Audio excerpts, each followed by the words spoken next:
You're listening to Give God 90, where we're not afraid of the tough biblical questions, because we will dig through the language, the culture, and the history to find the truth revealed in the words of our Creator.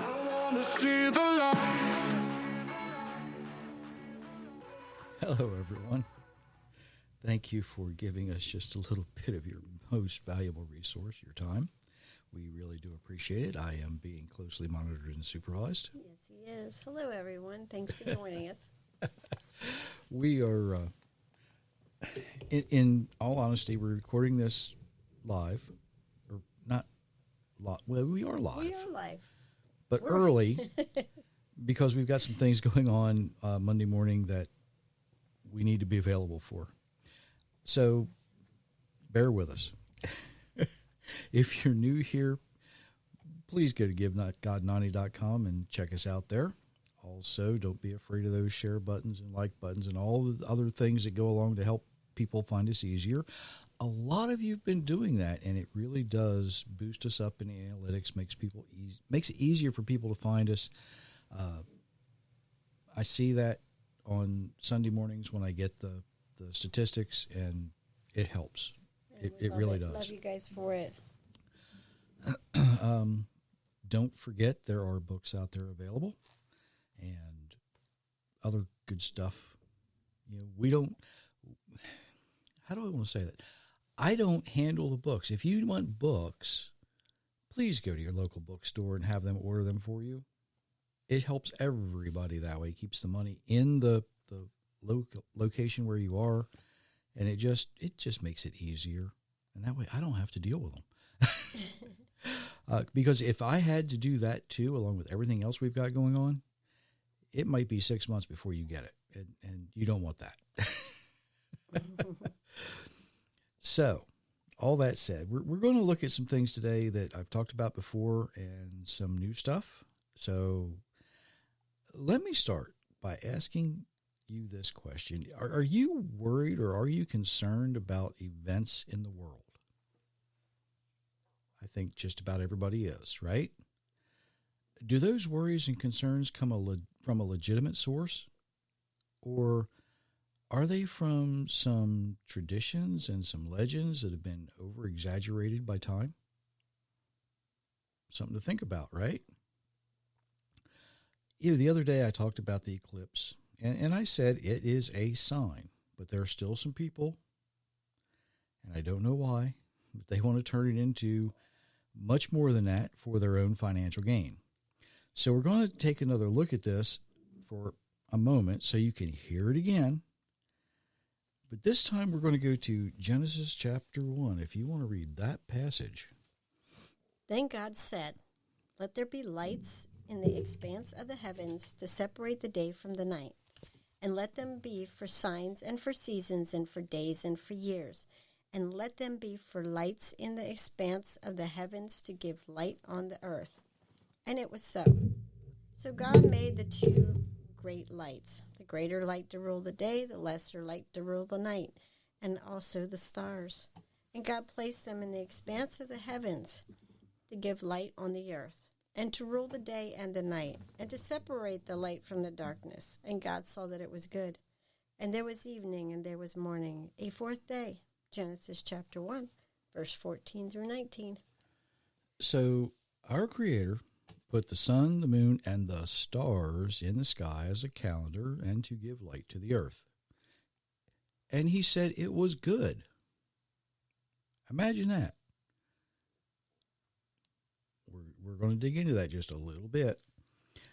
Now, Job 9:9 reminds us that our Creator is the maker of Bear and Orion, of the Pleiades and the constellations of the south. think about that. Later in Job 38:31, the Almighty asked, "Can you bind the chains of Pleiades or loosen the belt of Orion?" Now he's asking Job a very pointed question. Can you change the stars? Think of, Job, can you change the stars? Job can't change the stars any more than I can. It's that simple. You see, it's our Creator who puts the universe in motion. It's not stagnant. It's moving. He doesn't create anything that stays the same. Ooh. So I'm going to go back in time just a little bit. Here's a quick flashback for you.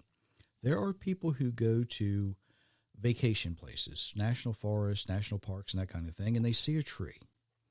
And they expect that 40 years later, when they come back on that same to relive that vacation, they think that exact same tree should be in that exact same place.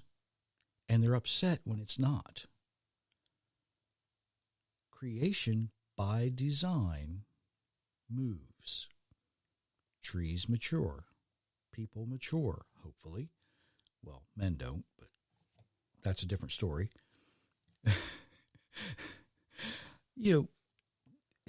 Nothing remains stagnant that our Creator creates. He expects it not to evolve, but he expects it to grow. He stretched out the heavens with nothing more than his breath as he spoke, and he said it was good. The calendar that he puts in the sky is reasonably easy to follow if you I won't say figure it out, but if you'll just look at it, if you'll just observe it. And we can track the path of the moon. We know when certain stars are in a certain position in the sky during certain times of the year. And we even know when an eclipse is about to happen. And for some strange reason, what he called good, we have reduced the eclipses often to nothing more than a bad omen.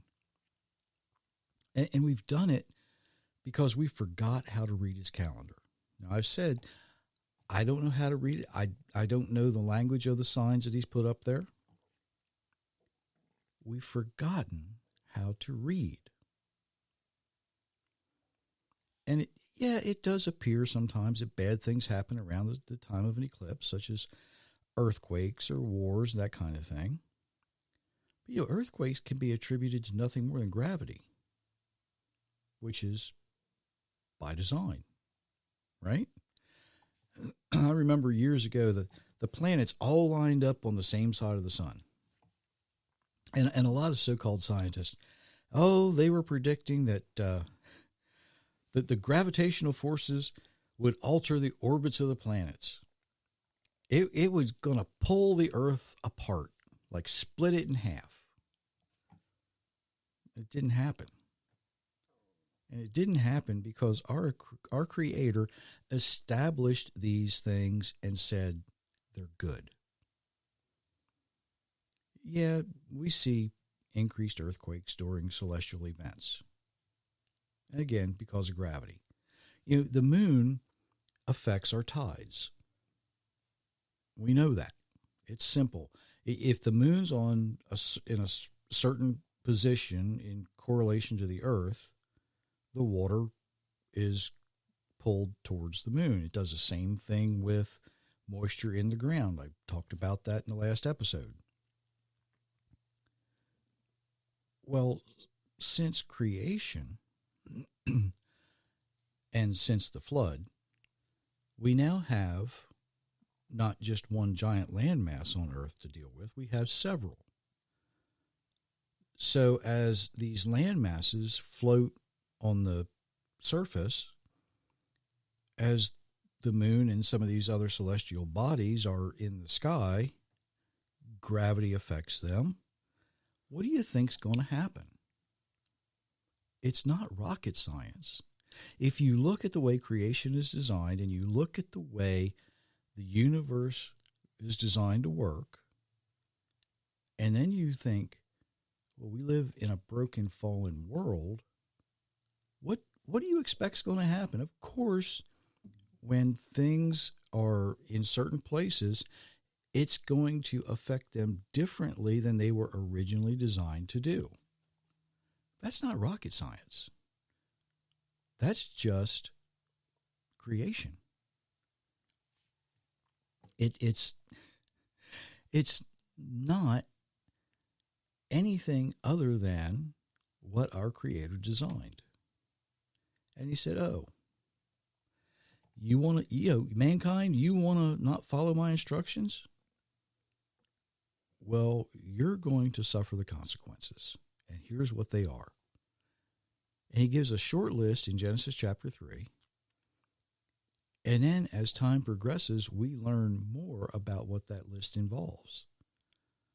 The earth will grow thorns and briars, poison ivy, poison oak, poisonous snakes, or I should say venomous snakes, to make one of our neighbors happy. And what do you think's going to happen? These things are here because of sin. It's that simple. So my big question, why do you fear? What are you afraid of?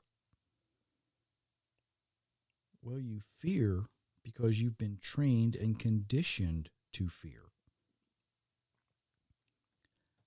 Uh-oh. Somebody just thought, I'm not afraid of anything. Yeah, you are. I guarantee you're afraid of something. And what you're afraid of, whether it's spiders or snakes or whatever, is there because you have been trained to be afraid of them. I know a lot of people that, spiders don't bother me. They're little itty bitty bugs, just squash them. Right? It's that simple. Snakes, I have a lot of respect for. I want to make sure what I'm dealing with. Why do you fear? Because you've been trained to fear. You've been trained to be afraid. Our entertainment industry has grabbed hold of this, and they really, really, really make a lot of money on your fear. We're going to look at a passage next. It's popular among Christians, and it's even more popular, believe it or not, among the entertainment industry. And if you want to read that little passage there, this might surprise you.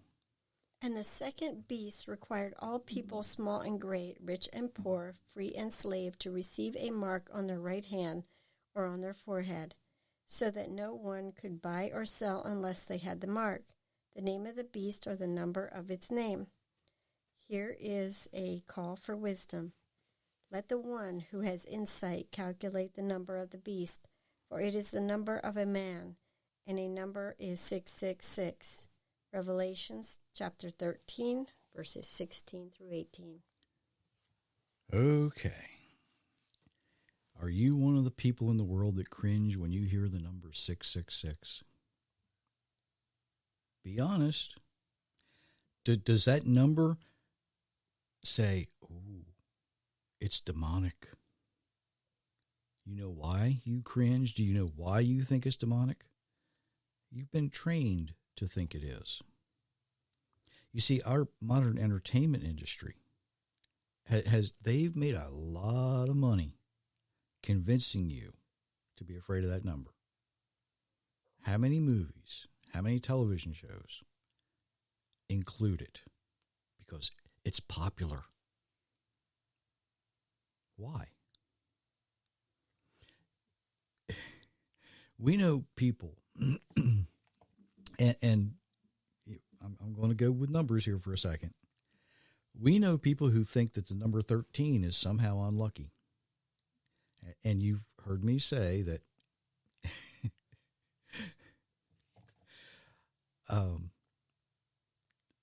how did I say that? It's bad luck to be superstitious. All right.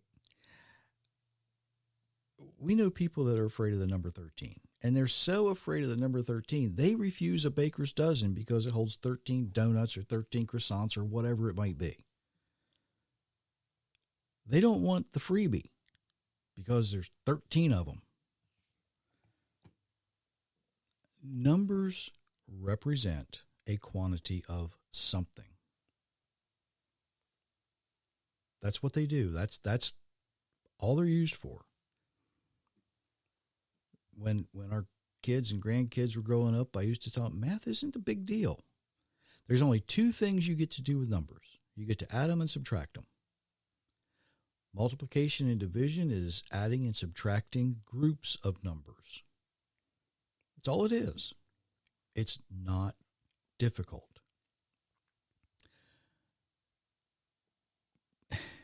Here's where things get a little weird, though. Because so many people have bought into this 666 having demonic relevance, they have begun to reject biblical truth. If you're so superstitious you're willing to reject biblical truth, you need to rethink your position. Look carefully at verse 18 of Revelation 13. A call for wisdom. And it goes on to say that the one who has insight has the ability to calculate what? The number of a man. Now, some have come to believe that if a man's name adds up to 666, he must be demonic. And I've seen a lot of things associated with that. And it's gone so far that even in English, we have assigned our English alphabet, A equals 1, B equals 2, and so on and so on. They try to add up the numbers of a person's name to see what it comes out to. Here's the problem. A Hebrew writer, John, writing in Revelation, writes that the number of a man is 666. So English letters are going to add up to a different value than Hebrew letters. He's talking about a Hebrew name. He's talking about a Hebraic value. And you know, a name is something we should be concerned with because a name demonstrates who we are, what our character is. You know, I wasn't going to go here. I'm going here.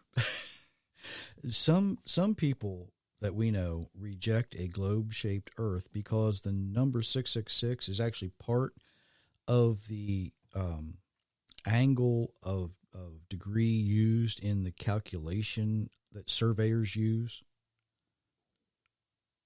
Well, is the degree of calculation that the surveyors use Hebraic, or is it part of a different set of mathematics? You see where I'm getting at, right? They use this formula and plug this number in, and you know the flat Earth people say, "Oh no, that's demonic." Now I want to make something clear. I don't care if you think the shape of the Earth is flat, or if it's a pyramid, or a cone, or a what do they call those things that look like a soccer ball? A dodecahedron or whatever it is. You know, it's the 12-sided thing. It has 12 flat sides, but it forms a sort of a sphere. It doesn't matter to me what you think. The point is to base a belief on a calculation that includes a certain number that has absolutely nothing to do with anybody's name is ridiculous. It's based on a formula that works geometrically, I think is the word I'm looking for there. Engineers have been using it for years. It's how they get bridges to come together in the middle when they start from two sides of a river or a ravine. My point is to base a belief on a calculation that simply includes three numbers, 666, and say, well, that can't be, it's demonic, is ridiculous. Now, here's where I get to reveal something many of you don't know. Because I don't want to say I found it out this week, but I reread it this week. There are older manuscripts of Revelation that don't use the number 666. Uh-oh. Have we been looking at the wrong number? There are some older manuscripts that use the number 616. So now the question is, which one's correct? Well, I can't say with any degree of certainty for a couple of reasons. One is I haven't done that much research on the old manuscripts to see if there's any notes in the margins of these things to say, we changed this to this because we think it's right, one way or the other. The other is, right now at this point in history, I don't think it's important yet. Because I don't think we're able to actually determine yet with any amount of certainty which one's correct. But I do know this. Basing a belief on nothing more than fear that you have because you've been conditioned and you've been trained to be afraid of something is not a result of the Holy Spirit, is not a result of the voice of our Creator. Being afraid doesn't come from the Creator at all. Fear breeds doubt, it breeds chaos, and it breeds instability. Our Creator establishes certainty, not doubt. He establishes order, not chaos. He establishes consistency, not instability. He does not change so that we are not destroyed. Now, we certainly need to be aware of what's happening around us. We need to be ready for whatever we might face, whatever might be put in front of us. But we don't need to be afraid of it. If we're living the way our Creator designed us to live, we have His promise. His promise tells us that we will receive peace, we will receive protection, and we will receive deliverance. Even in the middle, even when we're surrounded by evil and chaos and all the garbage that goes with it. Now, that doesn't mean we stick our head in the sand and try to hide from all the evil in the world. It means we're aware of it, and we face it with the knowledge and the comfort that we're standing firm, and we trust the one that spoke, and we became part of His creation. Think about that. It means that when we hear these false prophets and false teachers, and they're speaking fear, and it's nothing more than an attempt to gain financially for themselves, we can ignore them, and we can say, I know who you are, and I know my Creator didn't send you. It means if we receive $6.66 in change from something that we paid for, and I've seen that, you buy two or three things, you hand them some money, and they give you $6.66 back in change. Oh, people look at you funny. You're standing in line at the grocery store, and this lady's counting out $6.66.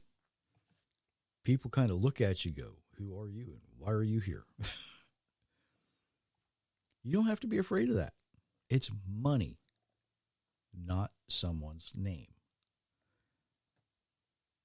It means you don't have to worry when somebody wants to give you 13 donuts or 13 croissants or whatever it is in a dozen. You can take it. It's a number. It's not unlucky. It's not superstitious.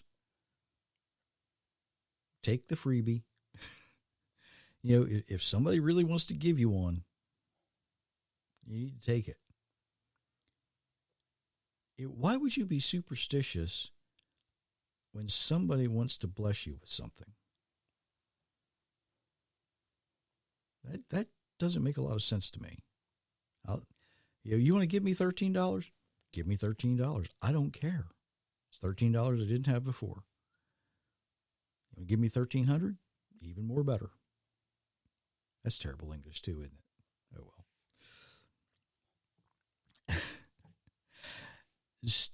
You need to stop allowing people to attempt to use the Bible to scare you. Just stop. Just stop. Our Creator, there are certain things we can do, and we repent, and we ask for forgiveness. He says, okay, we'll never speak of these things again. And He won't. So why do we continue to harass ourselves with these things?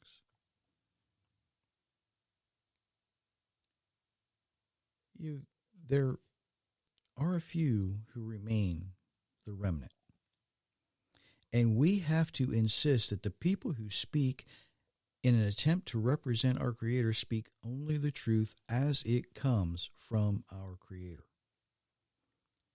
We can't let them speak some wild imaginary tale that tries to tear down the foundation of His creation.